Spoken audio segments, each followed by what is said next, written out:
말씀으로 말씀이 육신이 되어라고 하는 제목으로 같이 말씀 나누도록 하겠습니다. 많은 분들이 하는 말 중에요. 요즘은 성탄 분위기가 잘 안 난다라고 하는 표현이 있습니다. 예전 같지 않다라고 이야기를 하는 건데요. 예전에는 뭔가 이 성탄이 다가오면, 이 크리스마스가 다가오면 약간 축제 느낌이 있었던 것 같습니다. 그리고 뭔가 좀 풍성했던 것 같고요. 선물도 막 서로에게 이게 주고 받고요. 한 해를 마무리하면서 그 마무리하는 덕담을 나누는 시간도 이 성탄과 함께 연결해 가지고 크리스마스 행사로 진행이 됐었습니다. 그런데 요즘은요, 요 성탄 분위기를 내는 게 쉽지 않은 것 같습니다. 물론 크리스마스 트리는 있고요. 또 이 크리스마스가 다가올 때 나오는 이 노래들도 있기는 합니다. 그러나 이전처럼 길거리에서 이 캐롤을 듣는 것도 쉽지 않고요. 여러 가지 부분에서 이 성탄의 분위기를 만들어내는 거 쉽지가 않습니다. 자, 어떤 분들은 이렇게 캐롤이 들리지 않는 이유는 그냥 이렇게 신앙의 문제라기보다는 이 저작권법이 발달해 가지고 더 이상 음원을 공개적인 장소에서 틀 수 없기 때문에 그런 거지, 특별하게 이렇게 영적인 문제는 아니다라고 하시는 분도 있습니다. 그러나 제가 보기에 이 영적인 부분에서도 문제가 있기는 한 것 같습니다. 제가 성탄주의를 준비하면서요, 요즘 성탄에 대한 분위기가 어떤가 이 뉴스들을 좀 보고 이렇게 미디어들을 보면서 살펴봤습니다. 역시 다양한 행사들이 이 성탄과 관련해 가지고 있었습니다. 또 다양한 문화 행사뿐만 아니라 할인 행사들도 있죠. 그래가지고 성탄 특집으로 50%에 판다. 성탄 특집으로 이렇게 싸게 판다. 이렇게 문화 행사들을 한다라고 하는 광고들을 많이 볼 수 있었습니다. 그런데 신기하게도요, 이런 크리스마스와 관련된 행사들을 보는데 별로 그렇게 기독교적이라거나 별로 그렇게 예수님과 관련되어 있다라고 하는 것을 보기는 어려웠던 것 같습니다. 홍보하는 포스터나 동영상들 어디에도 예수님 이야기는 없었습니다. 크리스마스는 기독교와 아무 상관없는 행사인 것처럼, 휴일인 것처럼 인식되고 있다라는 생각이 들었습니다. 또 전혀 엉뚱한 기사도 하나 읽었는데요. 어제, 그러니까 이 성탄절 전날 밤에 서울 전역에 있는 모든 모텔들의 대실이 끝나버렸다라고 하는 뉴스도 있었습니다. 그래서 모텔들이 대실료를 평소보다 2배 또는 3배를 받았다라고 이야기를 하더라고요. 그래서 5만 원이었던 방이 15만 원이 되고 10만 원 정도 했던 방이 20만 원이 되어 있다라고 하는 말을 봤습니다. 그리고 평소에는 대실 시간이 6시간 정도였는데 이 성탄을 맞이하여 이 시간을 절반으로 줄여가지고 3시간밖에 쓰지 않는 이런 방들이 많아졌다라는 이야기들을 볼 수 있었습니다. 이게 뭘 의미할까요? 이 성탄과 관련해서 크리스마스 이브날 수많은 커플들이 모텔로 달려갔고 모텔들이 성업을 이뤘다라고 하는 뜻이기도 하지요. 도대체 크리스마스는 어떤 날인 걸까요? 성탄절은 도대체 어떤 의미가 있는 걸까요? 그날은 무엇을 의미하고 또 그날에 우리는 무엇을 기억해야 되는 걸까요? 그럼 세상이 보여주는 크리스마스에 대한 이미지가 너무나 이상합니다. 그러다 보니까 우리 역시, 교회를 다니고 있는 우리들 역시 성탄이 과연 뭔지, 또 이날 우리는 뭘 생각해야 되는지 모를 수도 있겠다.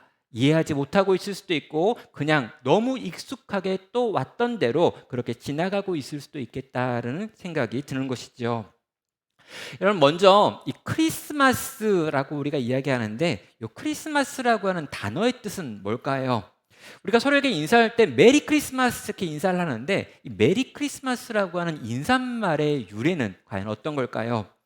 일단 크리스마스라고 하는 이 단어는요, 라틴어 합성어입니다. 이 그리스도를 의미하는 이 크리스토스라고 하는 단어랑 이 뒤에 나와 있는 마스라고 하는 건 이 모임을 의미하는 단어입니다. 그래서 그리스도를 위한 모임, 또 그리스도인들의 모임을 의미하는 단어가 크리스마스입니다.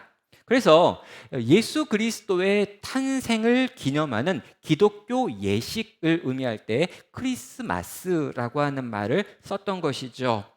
자, 그렇다면 요 앞에다가 메리, 이 즐겁다라고 하는 뜻을 넣어가지고 메리 크리스마스라고 하는 이 인사말의 유래는 뭐가 될까요? 예, 네가 즐거운 정말 그리스도를 예배하는 날이 되라, 이런 뜻이겠죠. 그리스도를 즐겁게 기념하는 날이 되십시오. 즐겁게 그리스도를 기념하는 예배를 드리십시오라고 하는 뜻이 메리 크리스마스라고 하는 뜻입니다.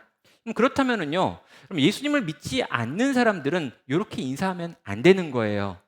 그리스도를 예배하지 않는 사람들은, 그리스도를 예배할 수 없는 사람들은 메리 크리스마스라고 하는 인사말 자체가 전혀 성립이 되지 않는 것입니다. 그리고요, 오늘 우리가 이렇게 모여가지고요 예배하고 있잖아요.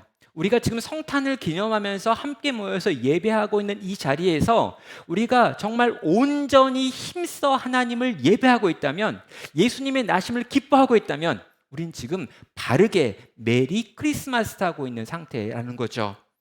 사랑하는 성도 여러분, 오늘 여러분이 메리 크리스마스 하기를 주의 이름으로 축원합니다. 이 예배가 여러분의 기쁨이고 감격이고 여러분의 전심으로 하나님을 예배하는 그런 성탄을 기뻐하는 여러분 되시기를 주님의 이름으로 축원합니다.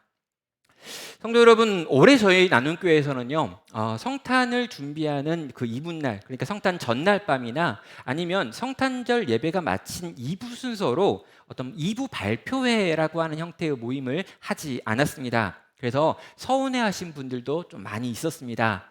좀 이런 모임을 좀 만들고, 이런 모임 만들어 가지고 정말 우리 아이들, 또 우리 청년들, 우리 청소년들, 그리고 교회에서 이런 것들에 대해서 보여줄 수 있는 분들이 정말 함께 하나님을 기뻐하고 즐거워하는 잔치를 했으면 좋겠다라고 생각을 했는데, 올해는 그런 모임을 하지 않기로 하고 지금 하지 않았기 때문입니다. 그리고 요 모임이 끝난 다음에 무슨 케이크를 가져다 놓고 케이크를 자른다거나, 또 우리 함께 모여가지고 예수님의 생일을 축하해요 이런 이야기도 지금 안 하고 예배를 드리고 있지요. 그럼 그렇게 하는 이유가 있습니다. 뭐냐면은요, 이 성탄을 좀 준비하면서 올해 성탄을 어떻게 준비할까라는 부분을 좀 회의하고 좀 교육자들이 고민하고 하는 과정에서요, 이 성탄을 준비하는 과정에서 몇 주 동안 아이들이나 청년들이나 청소년들이 성탄 준비, 이 공연을 위해서 시간을 쓰는 것이 과연 우리 아이들이 성탄을 이해하는데, 성탄을 기뻐하고 온전히 예수님의 오심을 감격하는데 유익한가, 교육적으로 더 나은가라고 하는 고민이 있었기 때문입니다. 물론 효과가 있는 부분도 있겠고요, 또 어떤 부분은 효과가 부족한 부분도 있겠다라고 생각했는데, 올해는 한번 요 성탄을 준비하기 위해서 공연을 막 준비하고 뭔가 발표를 준비하는 요 시간에 우리 반별로 모여가지고 또 소그룹으로 모여가지고 성탄을 기념하고 성탄을 고민하고 성탄을 배우고 성탄의 깊은 의미들을 더 많이 생각하는 시간으로 쓱 썼으면 좋겠다라는 생각을 했습니다. 여러분, 정말 성탄의 의미를 알아야 성탄이 기쁠 텐데, 정말 성탄의 의미를 깊이 경험해야 성탄 때 뭔가 하나님께 나아가서 또 사람들과 함께 뭔가 공연을 하는 것이 행복할 텐데, 이런 마음이 빠져버린 형식만 남아 있으면, 그래서 정말 마음으로 성탄이 뭔지도 모르고 예수님이 우리 가운데 오셨다는 게 감격스럽지도 않지만 12월이 되었기 때문에 행사로서 그런 것들을 할 때 우리의 마음이 공허해질 수도 있다라는 생각이 들었던 것이죠. 사랑하는 성도 여러분, 정말 우리는 성탄을 바르게 이해하고 있는 걸까요? 우리는 정말 성탄이 기쁜가요? 이 성탄을 맞이하면서 어떠한 감정이 있으신가요? 또 이 성탄을 생각할 때 이 예수님께서 우리 가운데 오셨다라고 하는 진리를 떠올릴 때 우리는 어떠한 마음이 되는 걸까요? 저는요, 이 요한복음 1장 14절에 있는 말씀을 가지고 예수님께서 우리 가운데 오셨다라고 하는 사건, 이 성탄의 사건이 뭘 의미하는지를 한번 살펴보려고 합니다. 그럼 이 요한복음 1장 14절은요, 정말 중요한 성경 구절입니다. 그래서 요한복음 전체를 요약하는 한 구절이 무엇입니까? 라고 말하면 우린 대부분 요한복음 3장 16절을 떠올려요. 여러분, 아니에요. 요한복음 3장 16절은 너무 중요합니다. 그러나 요 구절보다 더 중요하게 성경학자들이 이야기하는 구절이 바로 요한복음 1장 14절입니다. 그럼 요한복음은요, 전체의 서론을 가지고 있어요. 그래서 요한복음 1장 1절부터 14절까지가 전체 요한복음의 서론이고, 요한복음 전체를 통해서 무슨 이야기를 할 것인가에 대해서 보여주는 게 바로 이 1장 1절부터 14절입니다. 그리고요, 이 1장 1절부터 14절 전체를 요약하는 한 문장이 14절이에요. 하나님의 아들이 우리 가운데 오셔서 우리와 함께 하신다라고 하는 거죠. 그리고 그런 다음에 요한복음 전체에서 7개의 표적 사건이라고 하는 것으로 바로 그분은 이런 분이시다라고 하는 걸 보여주고 있는 거죠. 자, 요한복음 1장 14절, 요한복음 전체의 핵심에 해당하는 이 구절은 뭘 말하고 있습니까? 말씀이 육신이 되어 우리 가운데 거하심에 우리가 그의 영광을 보니 아버지의 독생자의 영광이요 은혜가 진리가 충만하더라라고 이야기합니다. 자, 여러분 이 14절은요 이 세 가지 중요한 진리를 담고 있는 구절입니다. 첫째로요, 우리에게 오신 그리스도가 누구신가라고 하는 질문의 답을 가지고 있고요. 두 번째로 그가 우리를 위하여 어떤 일을 행하셨는가에 대한 답을 가지고 있고요. 세 번째로 그가 하신 일을 통해 우리는 어떤 유익을 누리게 되었는가에 대한 답을 가지고 있습니다. 하나하나 살펴보겠습니다. 첫 번째로요, 오신 그리스도 그는 누구인가에 대한 답입니다.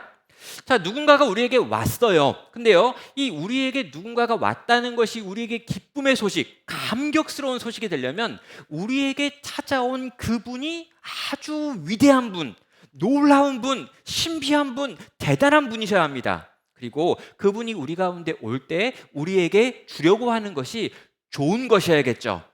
그럼 이 두 가지 조건이 채워지지 않으면 누가 우리한테 온다는 게 별로 큰 기쁨과 감격이 되지 않습니다. 여러분 대충 매일 만나는 편하디 편한 사람이 우리에게 온다? 여러분 이게 우리에게 큰 기쁨이 되지 않아요. 그리고 아무리 대단한 사람이 온다 해도 그 사람이 나한테 줄 게 없는 사람, 나한테 관심 없는 사람, 심지어 나에게 안 좋은 걸 주는 사람이라면 그 사람이 오는 게 나에게 의미가 없을 뿐만 아니라 심지어 싫어지기도 하겠죠.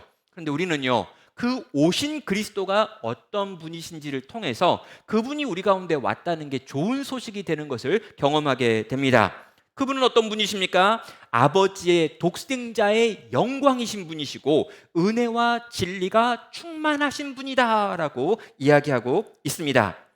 자, 우리는요 하나님을 아버지라고 부릅니다. 그리고요 예수님도 하나님을 아버지라고 불러요. 그러다 보니까 예수님이나 나나 똑같이 그냥 형제구나, 그냥 오빠 이렇게 부르고 끝날 수 있어요. 아니에요, 여러분.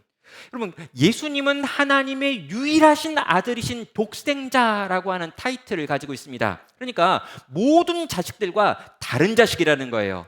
이 독생자라고 하는 표현은 유일하다라고 하는 뜻을 가지고 있습니다.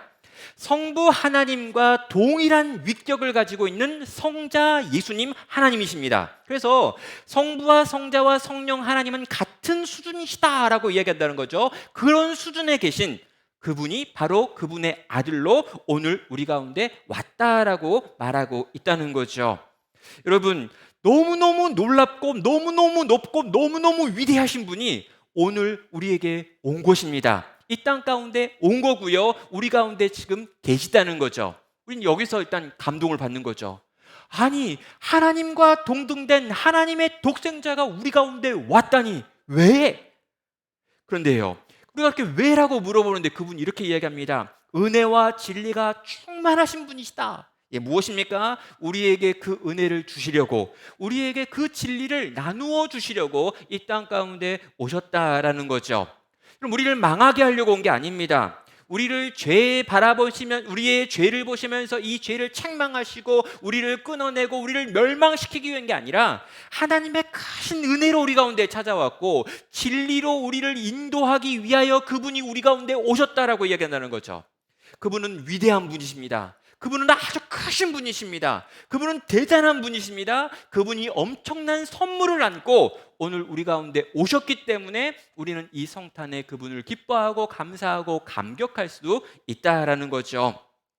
자, 첫 번째 진리를 정리했습니다. 예수님은 누구신가? 그분은 가장 위대하신 분이시며 우리를 위해 좋은 것을 가지고 오신 분이십니다. 자, 그렇다면 그분이 우리 가운데 오셔가지고 어떤 일을 행하셨는가라고 질문해야죠. 이 두 번째 질문에 대한 답은 성육신 하셨다라고 하는 것입니다. 자, 그분이 하는 말은 이것입니다. 말씀이 육신이 되어 우리 가운데 거하심에라고 이야기하죠. 자, 여러분, 말씀이 육신이 되었습니다. 이건 한 번 그분이 내려왔다는 거고요. 이제 이 육신이 우리 가운데 거하심에라고 말하며 또 한 번 우리 가운데 내려오셨다라고 하는 이중의 내려옴을 보여주는 표현입니다. 자, 여기 나와 있는 이 말씀이 누구냐라고 하면요, 이 요한복음 전체, 특별히 요한복음 1장 1절을 보면 이렇게 말하죠. 태초에 말씀이 계시느니라. 이 말씀은 하나님과 함께 계셨으니 이 말씀은 곧 하나님이시라라고 이야기합니다. 다시 말해서 이 말씀은 곧 예수님이십니다. 이 말씀이 누구십니까? 여러분, 창세기 1장, 2장, 3장에 보면요, 이 천지를 창조하시는 이야기가 나오는데 거기에 계속해서 반복적으로 이르시되 가라사대라고 하는 하나님께서 무언가를 말함으로 말미암아 빛을 만들고 말을 통해 가지고 바다를 만들고 땅을 만들고 짐승을 만들고 이 모든 세상을 만들었다라고 하는 걸 보여줍니다. 이때 사용되는 표현이 로고스라고 하는 표현이죠. 여러분, 태초에 로고스가 계시니 이 로고스는 하나님과 함께 계셨으니 이 로고스가 곧 하나님이시다, 곧 그분이 예수라고 하는 것입니다. 그런데 그 말씀이신 예수님, 그 천지를 창조하신 하나님이 바로 육신이 되어 오는 사건이 일어났다라는 거죠. 이걸 성육신이라고 부릅니다. 그리고 그분이 육신을 입으셨을 뿐만 아니라 우리 가운데 우리 같은 사람들 속에 들어오셨다라고 이야기를 하는 거죠. 사랑하는 여러분, 우리는요, 하나님이 인간이 되었다, 그리고 인간이신 그분이 우리 속에 들어오셨다라고 하는 말을 들어도 별 감동이 없습니다. 왜냐하면요, 하나님이 어떤 분인지 별로 생각하지 않기 때문이죠. 그리고 우리가 얼마나 약한지, 얼마나 부족한지를 생각하지 않습니다. 여러분, 신이신 하나님이, 모든 걸 창조하신 하나님이, 지금도 온 우주를 움직이고 계신 하나님이, 저 우주를 그냥 날아다니는 그 하나님께서 인간의 몸을 입으셨습니다. 근데 어른으로 오신 것도 아니고요, 엄마의 뱃속에 있는 작은 생명으로 오셨습니다. 그 뱃속에서 10개월을 살았습니다. 태어나가지고 똥오줌을 가릴 수가 없습니다. 걷지 못하여 깁니다. 그리고 그렇게 자라나셨습니다. 그리고 그렇게 이 땅에서 33년여의 시간을 살다가 죽어 사라져 없어져 버린 것처럼 죽어버렸습니다. 여러분, 우리는요, 이런 이야기들을 들을 때 별 감동이 없어요. 왜요? 우리는 그냥 사람이고 사람은 이렇게 살다 사람이 이렇게 사라진다라고 떠올리고 생각하기 때문입니다. 그런데 여러분, 그렇지 않다라는 거죠. 하나님이신 예수님이 인간이 되셨다라고 하는 건요, 거대한 낮아지심이십니다. 자기가 가지고 있는 모든 힘과 능력을 포기하고요, 아주 작은 생명 덩어리가 되는 이 선택을 우리 하나님께서 하셨다라는 거죠. 거기다 여러분, 그분이 어디까지 낮아지셨습니까? 우리와 같이 되셨고 우리 가운데 거하셨다라고 말하고 있습니다. 이 표현이요, 왜 낮아지심에 대한 표현이냐면요, 우리가 어떤지 알기 때문입니다. 여러분, 우리가 어떤 존재입니까? 우리가 어떤 인생들입니까? 정말 주님이 우리에게 뭘 말씀하셔도요, 잘 순종 안 합니다. 하나님의 뜻이 뭔 줄 알아도요, 반응 거의 안 합니다. 깨달았다고 말하지만 그렇게 안 삽니다. 잠깐 그렇게 살아보려고 했지만 그렇게 못 살아냅니다. 그래서요, 우리 자신에 대해서 알면 알수록, 내가 나 자신을 생각하면 생각할수록 그분이 나처럼 되셨다라고 하는 게 얼마나 많이 낮아지신 건지 우리는 생각할 수밖에 없다는 것이죠. 예수님께서 그렇게 우리를 위해서 우리가 있는 그 자리까지 낮아지시는 성육신의 사건이 그때 일어난 것이죠.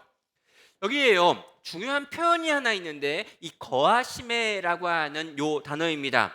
일반적으로 생각하면요, 아, 우리 가운데 머무셨구나, 우리 가운데 이제 있는 거구나 라고 생각하는데요, 일부러 이 헬라어 단어는 이 장막이라고 하는 데서 파생되어 나온 단어를 사용하고 있습니다.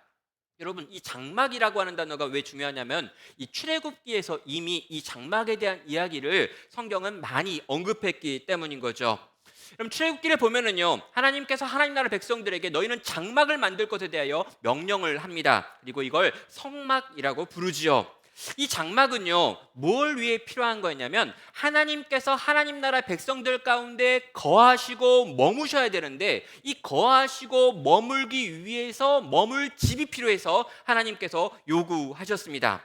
자, 하나님이 왜 이 장막을 요구하시냐면 거룩하신 하나님께서 죄인들을 곧바로 만나면 죄인인 인간이 살아날 수 없기 때문입니다. 그래서 하나님 편에서 인간 가운데 거하시고 머무시기 위해서 필요한 것은 자기의 영광과 거룩을 가릴 수 있는 어떤 막이었습니다. 그리고 이 가릴 수 있는 막으로 하나님께서 만든 게 바로 이 성막을 만들라라고 하는 명령이었고, 그 뒤에 그 성막 가운데 거하시면서 이스라엘 백성 중에 머무셨다는 거죠. 자, 하나님 편에서 인간 가운데 오시려고 해도 성막이 필요합니다. 또 반대로요, 인간 편에서 하나님을 향해 나아가려고 할 때도 성막이 필요합니다. 여러분, 하나님이 어디 계신지 알아야 우리는 하나님께 찾아갈 수 있습니다. 온 천지에 하나님이 계십니다. 그러나 그렇다면 우리는 어디로도 하나님을 찾아갈 수 없는 거죠. 그래서 하나님은 성막이라고 하는 걸 만들어 놓고 내가 거기에 거할 터니 너가 나를 만나기 원하면 이 성막을 향해 찾아올 것에 대하여 가르치고 명령하셨던 겁니다. 그리고요, 이 장소에 찾아올 때 너희는 이렇게 찾아오라라고 말하면서 제사와 관련된 제사법을 가르쳐 주신 것이죠. 그래서 하나님께 나아가려고 하는 자는, 하나님을 만나기 원하는 자는, 하나님을 경험하고 누리기 원하는 모든 자들은 다 이 장막을 향해 와야 했고, 이 장막 가운데 거하시는 하나님을 만났어야 했던 것입니다. 자, 그래서요, 지금 이 성막이라고 불려지기도 하고 성전으로 변화되기도 하고, 결국에 이 장막이었던 것은 하나님과 인간이 만나려면 하나님 편에서도 필요하고 인간 편에서도 필요했던 게 바로 이 장막이라는 것이죠. 예수님께서요, 이 이야기를 가지고 오시는 것입니다. 내가 이 땅 가운데 와서 인간들 사이에 머무는 가장 큰 이유는 하나님께서 인간들 가운데 머물고 인간들이 하나님을 만나기 위해서 반드시 이 장막이 필요하기 때문이다 라고 말하며, 내가 바로 그 장막이다, 내가 성막이고 성전이다 라고 하는 걸 말하고 있는 것입니다. 사랑하는 성도 여러분, 예수님께서 우리에게 장막이 되십니다. 예수님 안에 들어가면 우리는 하나님의 영광을 볼 수 있습니다. 여러분, 예수님을 향하여 나아가서 예수님의 이름으로 기도하면 우리는 하나님께서 우리에게 하시기 원하시는 뜻이 무엇인지 듣고 보고 깨달을 수 있습니다. 예수님께 나아가서 예수님을 붙잡으면 우리가 하나님께 누릴 수 있는 그 모든 것들을 누리고 나눌 수 있게 되어진다라고 하는 것이 이 본문에서 우리에게 요구하는 삶의 방식이고 지혜인 것입니다. 사랑하는 성도 여러분, 하나님의 위대한 능력을 경험하기 원하십니까? 그분의 보호를 받기 원하십니까? 그분의 도움과 인도를 받기 원하십니까? 그렇다면 여러분은 예수님의 이름으로 그분께 나아가시면 되는 것입니다. 그분께 나아가고 그분을 붙들고 그분과 함께하고 그분이 나 안에서 행하시기 원하시는 그 일들을 하나님께 구할 때 하나님께서는 그분을 통해서 우리와 교제를 시작하시기 때문입니다. 여기 계신 우리 모든 성도님들이 예수 그리스도 안에서 하나님과 교제할 수 있는 복된 성도 되시기를 주의 이름으로 축원합니다. 세 번째로 정리해야 될 진리는 이것입니다. 우리는 어떤 유익을 누리게 되었는가라고 하는 부분이죠. 거기에서 주의 영광, 그의 영광을 본다라고 하는 말이 나오고 있습니다. 자, 이건 역시 출애굽기 33장을 배경으로 하는 이야기인데요. 모세가 시내산 정상으로 올라가서 십계명을 받고 있는 동안에 이 시내산 아래쪽에서는요, 백성들이 온통 음란하게 우상을 섬기는 사건이 일어납니다. 금송아지를 만들고 그 앞에 절하는 제사를 드리고 있죠. 하나님께서는 이 이스라엘 백성들을 멸망시키겠다라고 모세에게 엄포를 합니다. 모세는 하나님께 용서를 구하죠. 그리고 이 이스라엘 백성을 죽이기보다 차라리 나를 죽이시고 저들을 살려야 합니다 라고 하는 말까지 합니다. 그래서 하나님께서 네가 그 정도까지 이야기하니 내가 그들을 용서하겠다, 죽이지 않겠다라고 말씀을 하십니다. 그런 다음에 하나님이 여전히 좀 삐져가지고요, 하나님께서 이스라엘을 향해, 모세를 향해서 이렇게 말합니다. 그런데 내가 계속 이스라엘 백성 가운데 있다 보면 내가 정말 쟤들을 죽여버릴지 모르기 때문에 내가 천사를 보내서 너희의 길을 인도하고 나는 좀 떠나 있을게 라고 이야기합니다. 그랬더니 모세가 안 된다고 이야기하죠. 당신이 떠나시면 난 안 갈 겁니다 라고 이야기하면서 또 하나님을 설득합니다. 그래서 하나님이 알겠다 모세야, 네가 그렇게까지 이야기하면 내가 너네와 친히 함께 가겠다라고 말을 해요. 자, 여러분, 하나님께서 이렇게 약속을 하시면 하나님이 그렇게 말씀하셨으니 그러려니 하고 그냥 출발하면 되는데 모세가 안 믿어지는 겁니다. 하나님이 분명히 나와 함께 하겠고 우리와 함께 하겠다고 말은 했지만 그게 믿어지지 않아요. 그래서 모세가 하고 있는 말이 뭐냐면, 하나님을 향하여 18절에서 모세가 이르되 원하건대 주의 영광을 내게 보여주십시오 라고 하는 간구를 올려드리는 것입니다. 나는 하나님이 우리와 함께 한다라고 말씀하셨지만 그게 잘 믿어지지 않아요. 왜? 내가 봐도 우리를 보면, 이 백성을 보면 도대체 이 백성과 하나님이 함께 한다는 게 말이 안 되는 거죠. 그래서 하나님 제발 우리와 함께 하겠다는 약속을 내 눈에 보이게 선하게 한번 좀 경험하게 해주세요. 주의 영광을 내게 보여주십시오 라고 하는 요청을 한 것입니다. 모세는요, 하나님을 따르고 싶어요. 정말 하나님을 쫓아가고 싶습니다. 그런데 마음에 계속해서 의심이 생깁니다. 우리 같은 인생들과 하나님이 과연 함께 하실까? 우리 같은 막 나가는 인생들과, 우리 같이 불순종하는 자식들과, 끊임없이 배신하는 이런 인생들과 우리 하나님이 끝까지 계속해서 걸어가 주실까 모르겠다는 거예요. 그래서 필요한 게 뭡니까? 제발 하나님 당신의 얼굴을 한번 보여주시면 그 얼굴 보고 내가 확신을 얻어서 끝까지 하나님이 우리를 지켜주실 줄 믿고 내가 이 백성 끌고 이 백성과 함께 출애굽하겠습니다, 가나안을 향해 가겠습니다 라고 그는 하나님을 향하여 영광을 보여달라고 요청을 한 것입니다. 여러분, 이 모세의 요청, 이 부르짖음을요 하나님께서 들으셨습니다. 그리고 하시는 반응이 19절이지요. 여호와께서 이르시되 내가 내 모든 선한 것을 내 앞으로 지나가게 하고 여호와의 이름을 내 앞에 선포하리라. 나는 은혜 베풀 자에게 은혜를 베풀고 긍휼히 여길 자에게 긍휼을 베푸느니라 라고 말합니다. 여러분, 하나님께서요 모세가 주의 영광을 보내주십시오 라고 구했던 이 기도를 되게 좋아하셨던 것 같습니다. 그런 다음에 너무 기뻐하셨던 하나님께서 약속을 하는데 뭐라고 말하냐면, 내가 너의 앞으로 나의 모든 선한 것들을 가지고 지나가겠다라고 얘기하죠. 이 모든 선한 것들이 하나님의 영광입니다. 이 영광 가운데 모든 선한 것들이 다 들어있습니다. 근데 이 모든 영광을 가지고 네 앞을 지나가겠대요. 그러면서 네가 여호와의 이름으로 내 앞에서 선포하는 그때 내가 너에게 은혜를 베풀 것이고 내가 너희에게 긍휼을 베풀 것이다, 불쌍히 여겨줄 것이다 라고 하는 약속까지 하고 있는 것이죠. 사랑하는 여러분, 하나님의 영광에 대해서 약속하셨습니다. 그 영광을 보여주겠다라고 약속하셨습니다.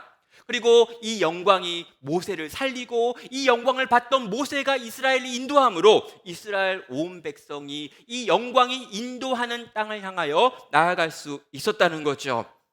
사랑하는 성도 여러분, 그런데요 지금은요 어떤 시대입니까? 이 영광이 이미 우리 가운데 그리스도 안에서 임해버린 시대입니다. 이 영광을 보기 위해서 굳이 시내 산에 올라가지 않아도 괜찮습니다. 이 영광을 보기 위하여 70일 동안 금식하지 않아도 괜찮습니다. 이 영광을 보기 위해서 하나님께 사정하며 부르짖어 외치지 않아도 괜찮습니다. 왜 그렇습니까? 여러분, 예수 그리스도 하나님의 영광이신 그분께서 이 땅 가운데 인간의 몸을 입고 오셨을 뿐만 아니라 우리 가운데 거해 주셨기 때문입니다. 이 하나님의 가장 좋은 것과 선한 것이 우리 인생을 향해 돌격해 들어오셔서 우리를 만나 주셨기 때문에 이 영광이 지금 우리의 눈앞에, 우리 안에, 우리 속에 있다라는 것이죠. 사랑하는 성도 여러분, 이 영광이 우리 가운데 있는 것, 이 영광을 지금 우리가 경험하는 것, 태초부터 우리 가운데 있었던 하나님의 말씀이신 예수 그리스도 그 하나님의 영광이 오늘 우리 가운데 이미 있고 우리가 그거를 고백하고 그분을 찬양하고 그분과 교제하며 하나님과 날마다 은혜를 나누고 누릴 수 있는, 은혜를 받고 긍휼을 누릴 수 있는 존재로 우리의 인생이 변화되었다는 것입니다. 사랑하는 성도 여러분, 이 성탄에 우리가 기념해야 될 것, 생각해야 될 것이 바로 이것입니다. 와, 그 영광, 모세가 그토록 보고 싶어가지고 하나님께 사정했던 그 영광, 그리고 그때 그렇게 사정을 했지만 하나님의 영광의 얼굴을 본 게 아니라 지나 스쳐가는 등밖에 보지 못했던 그 영광이 오늘 우리에게는 임했구나, 그리스도로 말미암아 우리 그걸 경험했구나, 그걸 알고 있구나, 그걸 지금 붙들고 그것 때문에 살고 있구나라고 하는 감격이, 은혜가 회복되기를 주님의 이름으로 축원합니다. 사랑하는 여러분, 이제 우리는요 이 한 구절이 가지고 있는 진리 세 가지를 정리했습니다. 예수 그리스도 그분은 누구신가에 대해서 우리는 살폈고요, 그분이 우리 가운데 행하신 성육신에 대해 살폈습니다. 그리고 그분까지 우리 가운데 영광을 주셨다라고 하는 그분을 통해 얻은 유익에 대해서 살펴봤죠. 그렇다면 여러분, 우리는요 이 세 가지를 근거로 해서 어떻게 이 성탄에 반응해야 되는 걸까요? 전 두 가지로요 우리가 이 성탄의 바른 진리를 가지고 반응하는 방식을 여러분에게 말씀드리려고 합니다. 첫 번째는요, 우리는 예수 그리스도를 경배해야 합니다. 아니, 삼위 하나님, 성부와 성자와 성령 하나님을 향하여 온전한 경배, 온전한 예배를 드려야 합니다. 여러분, 성탄에요, 우리는 정말 이 성탄절을 좀 기뻐하고 성탄절을 즐거워하고 성탄절을 좀 재밌어야 한다라고 하는 생각을 합니다. 근데 여러분, 성탄은 굉장히 기쁜 일입니다. 왜요? 우리가 죄와 사망으로 죽을 수밖에 없었는데 예수님이 인간이 되시고 우리를 대신하여 죽어주셨기 때문에 살아났기 때문이죠. 우리가 죽을 수밖에 없었는데 살아났기 때문에 우리는 대단히 기뻐하고 즐거워하고 감격하는 게 맞습니다. 여러분, 대놓고 기뻐하지 마십시오. 대놓고 즐거워하지는 마십시오.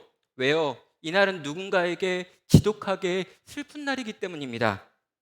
여러분, 자신의 사랑하는 독생자 아들을 아무짝에도 쓸모없는 인생들을 위하여 내어주신 아버지의 날이기 때문입니다.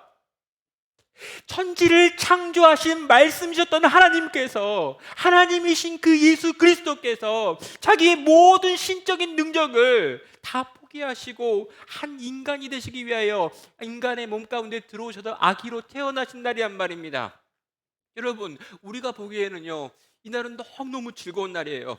그러나 아버지가 보시기에는요, 하늘아버지가 보시기에는요, 이날은 가장 아프고 고통스럽고 낙심되어지고 통곡이 터져 나오는 시간이란 말입니다. 예를 들어 볼까요? 여러분, 심장에 문제가 있는 아이가 있는 가정이 있습니다. 그럼 심장 이식 외에는 이 아이가 살아날 방법이 없습니다. 아이의 심장은 점점 약해져 가고요, 아이는 점점 파리해 갑니다. 그렇게 기증자를 기다리는 하루하루를 힘겹게 견디면서 애타는 시간을 보내고 있습니다. 그런데 어느 날 갑자기 연락이 왔는데 이 아이에게 심장을 이식시킬 수 있는 심장을 구했다라고 하는 소식이 온 거죠. 그럼 이 부모가요, 이 아이가 살아났고 이 아이가 이 수술을 통해서 회복될 거다라는 생각 때문에 기뻐합니다. 우리 아이가 이제는 생명을 얻었구나라고 생각하면서 춤을 출 수 있습니다. 그런데 여러분, 이때요, 절대 춤을 춰서는 안 됩니다. 왜일까요? 이 아이 또래의 어떤 아이가 이 시간에 뇌사 판정을 받고 죽었다라고 하는 것이 이 이야기의 전체이기 때문입니다. 사랑하는 여러분, 누군가가 생명을 얻었습니다. 그 생명을 얻은 게 우리들입니다. 그 생명을 내가 얻었습니다. 그래서 기뻐요. 그러나 우리가 이 생명을 얻기 위하여 더 크고 귀하고 아름다우신 분이 자기의 생명을 포기한 날이 바로 오늘 우리가 가지고 있는 이 성탄의 의미가 되는 것이죠. 사랑하는 성도 여러분, 우리는 죄에서 살아났기 때문에, 살아날 수 있는 길이 열렸기 때문에 기뻐하는 게 맞습니다. 그리고 우리는 이날을 기념하는 것도 맞습니다. 그러나 여러분, 이날이 한없이 슬픈 날인다는 것도 기억하셔야 되겠습니다. 이날은 한없이 고통스러운 날입니다. 인간을 위하여 비참하게 죽게 되어 자기의 독생자 아들을 볼 수밖에 없는 날이기도 하기 때문이죠. 그래서 우리는요, 이 성탄을 어떻게 보내야 되는 걸까요? 그럼 이 성탄을 보냈을 때 여러분의 계획은 뭐였습니까? 이 성탄을 어떻게 보내는 게 가장 우리에게 주신 이 생명에 관하여 합당한 날일까요? 기뻐하십시오. 감격하십시오. 그러나 여러분, 감사하십시오. 나 같은 인생을 위하여 당신의 생명을 내어주신 주님께, 나 같은 인생을 위하여 당신의 독생자를 내어주신 우리 주님께 감사하십시오. 감격하십시오. 감탄하십시오. 우리를 위하여 그토록 놀라운 당신의 생명을 허비하신 하나님께 엎드리십시오. 여러분, 하나님께 경배한다라고 하는 건요, 예배한다고 하는 것은요, 그분 앞에 엎드리는 것을 의미합니다. 정말 우리의 모든 걸 다 내려놓고, 정말 우리의 모든 자존심과 빳빳하게 굳어있는 우리의 목을 꺾고 하나님께 엎드려서 내게 생명 주시고 내게 당신의 생명을 허비하여 주시고 그 놀랍고 위대한 신성을 포기하고 내려오신 것들에 대하여 감사하고 감격하고 울고 감탄하고 또 높여드리는 것, 이게 우리가 이 성탄을 대하는 태도가 되어야 하는 것입니다. 그럼 진짜 하나님을 예배하기 원합니다. 크신 사랑 앞에 제발 좀 머무르기 원합니다. 여러분 오늘 예배가 있고요. 또 집에 돌아갈 텐데요. 여러분 집에 돌아가신 다음에 잠들기 전에 한번 정말 바닥에 엎드려서 내게 해주신 은혜에 대해서 감사하며 기도하기 원합니다. 내게 베푸신 사랑에 대하여 감격하기 바랍니다. 우리 주님 나를 얼마나 사랑하셨으면 나를 위하여 성육신하셨을까? 나를 위하여 베들레헴의 아기로 나셨을까? 나를 위하여 그 아들 그 독생자를 그렇게 내어주셨을까 생각하시며 그분이 마땅히 받아야 될 경배, 그분이 마땅히 받아야 될 찬양, 그분이 마땅히 받아야 될 감사를 올려드릴 수 있는 성도가 되시기를 주님의 이름으로 축원합니다. 또 하나는요, 이제 그 하나님을 붙잡는 것입니다. 월터 브루그만이라고 하는 신학자는요, 안식일이 저항이다라고 하는 책에서 이런 예화 하나를 들려주고 있습니다. 여러분 유럽에 전쟁이 일어났고요, 한 여인이 그 전쟁터를 벗어나기 위해서 난민의 행렬에 들어갔습니다. 그런데요, 이 여인에게는 8살 난 여자아이가 있었고요, 이 여자아이 하나를 데리고 그럼 1127km 떨어져 있는 국경을 향하여 걸음을 옮겼습니다. 여러분 1127km라고 하는 엄청난 거리를 걸어가야 되는 거죠. 그런데 여러분 이 1127km를 걸어가는 동안 이 여자아이가 이 여인의 손을 놓지 않았습니다. 꼭 그 손을 붙잡고 이 길을 걸었고요, 안전지대에 들어서자 이 여자아이가 그 엄마의 손을 놔요. 근데 이 여자아이의 손이 살갗이 온통 다 벗겨져서 피가 흐르고 있었습니다. 그럼 그 아이는요, 손에 상처가 나고 피부가 벗겨졌음에도 불구하고 엄마의 손을 놓지 않았던 거죠. 왜 그런 걸까요? 이건 그냥 엄마의 손이 아니기 때문입니다. 이 손 놓치면 죽는다는 거죠. 이 손 놓치면 나는 길을 잃어버릴 것이고 이 전쟁터에서 죽을 수밖에 없다는 걸 이 아이는 알고 있었습니다. 그래서 손에서 피가 나도 살갗이 벗겨져도 이 엄마의 손을 포기할 수 없고 놓을 수 없었기 때문에 1127km라고 하는 그 거대한 거리를, 그 긴 길을 엄마의 손을 붙들고 끝까지 걸어갔다라는 거죠. 사랑하는 성도 여러분, 우리는 예수님을 붙잡아야 합니다. 그래야 살 수 있기 때문인 거죠. 하나님의 영광이 우리 가운데 없으면, 그 영광을 우리가 보지 않으면, 예수 그리스도의 얼굴에 있는 그 영광에 내가 사로잡히지 않으면 주님 뜻대로 살 수 있는 자가 아무도 없기 때문에 우리는 그 영광을 붙잡아야 합니다. 정말 예수님을 붙잡고 예수님을 따라서 이 땅을 끝까지 걸어가지 않고는 이 걸음을 완주할 수 없다는 것, 이 신앙을 완주할 수 없다는 것 우리는 알고 있기 때문이죠. 그런데 여러분 우리가 여기까지 딱 이야기를 하고 나면요, 질문이 하나 생겨야 합니다. 어떻게 우리가 예수님을 끝까지 붙잡고 갈 수 있겠는가라고 하는 질문이죠. 예, 당장에 저만 봐도 그렇습니다. 쉬고 싶어요. 여러분 1127km를 어떻게 계속 가요? 그 긴 길을 어떻게 엄마 손을 끝까지 붙잡을 수 있습니까?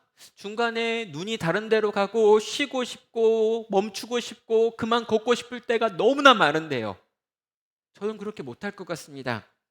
근데 여러분 이 성탄이 우리에게 알려주는 게 뭡니까? 내가 주님을 붙잡기 전에 이미 주님이 나를 붙잡고 계시다라고 하는 진리입니다. 시편 73편 32절은 말합니다. 내가 항상 주와 함께하니 주께서 내 오른손을 붙잡으셨나이다 라고 말합니다. 맞습니다. 그럼 8살짜리 여자아이가 엄마 손을 붙잡았겠죠. 놓치면 죽으니까 이거 꽉 붙잡았을 겁니다. 근데 걷다 보면 졸리고요, 걷다 보면 힘들고요, 그래서 이 아이 수도 없이 손을 놨을 거예요. 여러분 끝까지 이 아이의 손이 엄마에게 있는 이유가 뭘까요? 엄마는 이 손을 놓은 적이 없기 때문입니다. 사랑하는 성도 여러분, 우리의 힘과 우리의 능력으로 그분을 끝까지 붙잡고 걸을 수 없습니다. 그러나 여러분 성탄이 우리에게 뭘 보여줍니까? 우리가 힘을 내서 하늘에 올라가서 하나님을 붙잡는 것이 아니라 우리는 그럴 수 없으니 우리 주님이 이 땅 가운데 우리의 모습으로 오셔서 거하심으로 우리를 붙잡으셨다고 말하는 거죠. 그래서 우리는 우리를 붙잡고 계시는 주님, 우리를 붙들고 계시는 주님께 의지해서 그 손을 붙잡고 또 믿음으로 한 걸음 한 걸음 옮길 수 있는 것입니다. 사랑하는 성도 여러분, 이 성탄에 우리 주님께 온전히 감사하시기 바랍니다. 독생자를 내어주신 우리 주님의 그 크신 사랑을 제발 묵상하시길 바랍니다. 그리고 여러분, 정말 바닥에 납작 엎드려서 주님, 내게 베푸신 은혜가 너무 큰데 너무 몰랐네요 라고 고백하며 그분을 경배하시기를 바랍니다. 그리고 그분이 그렇게나 나를 신뢰하시며 나를 향해 손 내밀고 계시니 그 손 붙들고 나도 걷기를 원합니다 라고 고백하며 다시금 힘을 내서 또 걸어가시기를 바랍니다. 정말 답이 없는 세상을 살고 있습니다. 전쟁의 소식이 너무나 많습니다. 사방에서 죽음의 이야기들이 들립니다. 감염병의 시기는 아직 끝나지 않았습니다. 이태원에서 젊은이들에게 일어났던 참사와 고통과 비극은 아직도 현재 진행형입니다. 전쟁 중인 우크라이나와 쿠데타가 일어난 미얀마와 무장 세력이 점령해버린 아프가니스탄과 이슬람 근본주의가 정권을 잡고 있는 이란 땅에서 또 오랜 시간 동안 어둠 가운데 있는 북한 땅에서 끊임없이 죽음과 고통과 절망과 슬픔의 이야기들이 울려 퍼지고 있습니다. 그럼 전 지구적으로 기후 이변 때문에 당황스러워하고 있습니다. 사랑하는 여러분, 정말 이런 어려움들 속에서 성탄이 그냥 이벤트여서 기쁠 수가 없다라는 거죠. 그리고 이런 흐름과 이런 이야기들은 계속해서 얼마간 이어질 것 같습니다. 이런 문제들을 해결하기 위해서 우리 개인들도 노력할 것입니다. 또 우리 가족들도 노력을 해야죠. 또 우리 교회도 교회가 할 수 있는 다양한 것들을 할 것입니다. 그러나 우리는 알고 있습니다.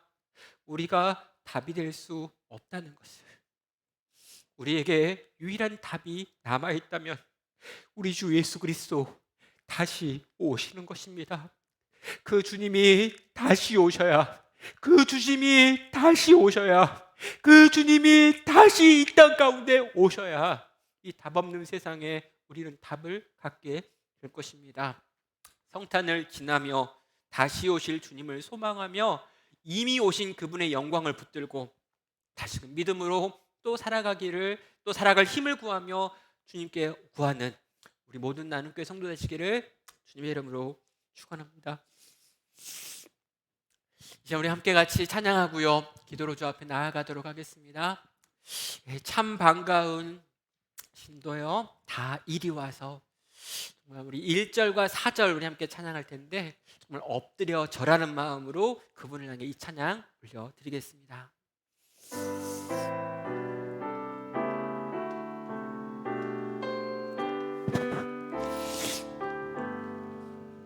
참 반가운 성도여, 다 이리 와서 베들레헴 성 안에 가봅시다. 저 구유에 누이신 아기를 보고 엎드려 절하세, 엎드려 절하세, 엎드려 절하세. 그 주 나셨네. 여호와의 말씀이 육신을 입어 날 구워 날 구주가 되셨도다.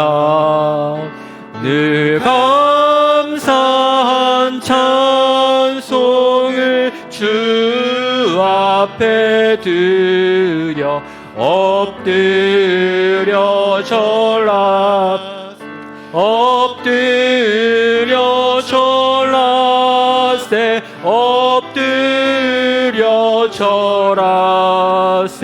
그 주 나셨네. 이 시간 우리 함께 들은 말씀을 품고 기도로 주 앞에 나아가겠습니다.